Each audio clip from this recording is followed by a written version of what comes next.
Sebagaimana kalau kita mencerna Adam Smith, sebenarnya Adam Smith itu kan banyak disebut sebagai bapaknya liberalisme, tapi saya rasa bukan.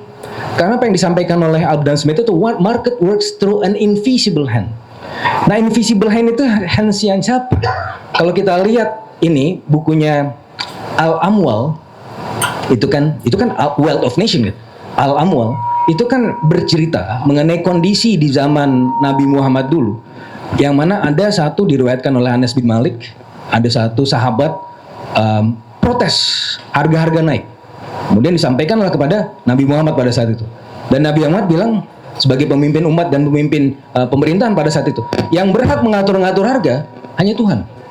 Nah, pada saat apa harga itu berhak cuma diatur sama Tuhan? Pada saat kondisinya simetris. Dan itulah yang disampaikan oleh Adam Smith, market works through invisible hands. Tapi asumsinya adalah ekonomi yang simetris. Nah, permasalahannya, George Akerlof dia bilang market for lemons. Orang sekarang sudah tipu-menipu. Makanya disitulah perlu pemerintah hadir untuk kemudian memoderasi informasi yang sifatnya tadi asimetrik. Nah, kembali lagi, apa sih tujuan pembangunan? Apa yang saya cerna dari pemikiran-pemikirannya Pak Sumitro? Tujuannya adalah ketahanan dan kemandirian. Dan bagaimana mencapai kemandirian itu? Pak Sumitro bicara mengenai industri. Tentunya industri yang efisien. Karena beliau bilang mengenai inefisiensi. Nah, itu yang kemudian harus dipangkas. Hulu dari inefisiensi adalah institusi. Yang dalam World Governance Indicator itu ada beberapa dimensinya: political stability, control of corruption, government effectiveness, regulatory quality, rule of law, dan voice and accountability. 6 dimensi World Governance Indicator. Yang menurut saya, ini saya sudah tulis di buku saya, ini menjadi salah satu pilar dari 3 pilar yang lain.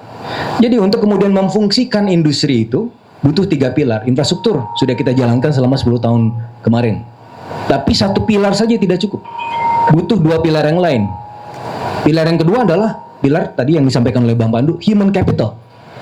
Ini kita juga bicara, nah karena sudah ada titipan-titipan dari Pak Deputi PCO bicara Astacita, ya.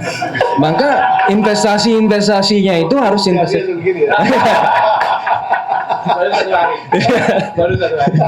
investasi kita adalah investasi yang memang fokusnya ke sumber daya manusia. Nah, fokusnya ke sumber daya manusia. Kenapa? Karena tadi ini saya sebut sebagai absorptive capacity. Buat apa infrastruktur dibangun tapi mahasiswa tidak mahasiswa. Saya masih ngajar, mahasiswa. Buat apa infrastruktur dibangun tetapi manusianya tidak cerdas? Maka tidak ada absorptive capacity. Kita bicara mengenai dalam Astacita bicara mengenai creating jobs. Sekarang informal sectors kita 60% lebih. Kenapa mereka tidak bisa masuk ke sektor formal? Salah satunya karena kapasitasnya tidak kompatibel dengan kebutuhan industrial. Dan oleh karenanya perlu investasi yang memadai di human capital, meskipun sifatnya intertemporal, tapi nggak apa-apa. Nggak apa-apa kita memulai dari sekarang, meskipun kita akan menuai nanti beberapa tahun ke depan, tapi nggak apa-apa, harus ada yang mulai.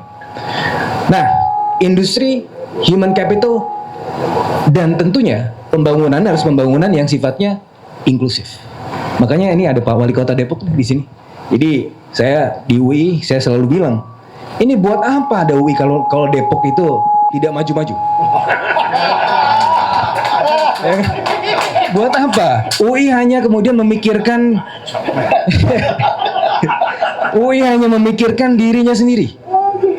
UI memikirkan mungkin level Indonesia. Tapi kan UI tempatnya di Depok.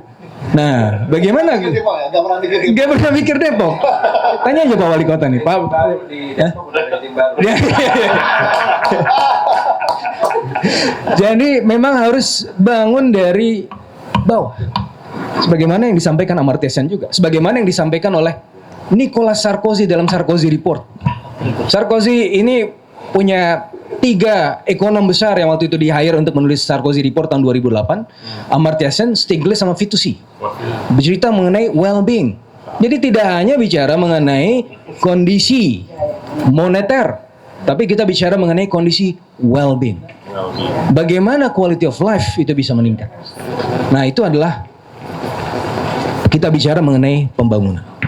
Makanya pada akhirnya sebagai penutup, kita ini tujuan akhirnya, kalau kita balik lagi ke pemikiran begawan ekonomi kita, Prof. Sumitro, kita berbicara mengenai pembangunan Indonesia, bukan semata-mata pembangunan di Indonesia. Selama ini yang kita lihat baru pembangunan.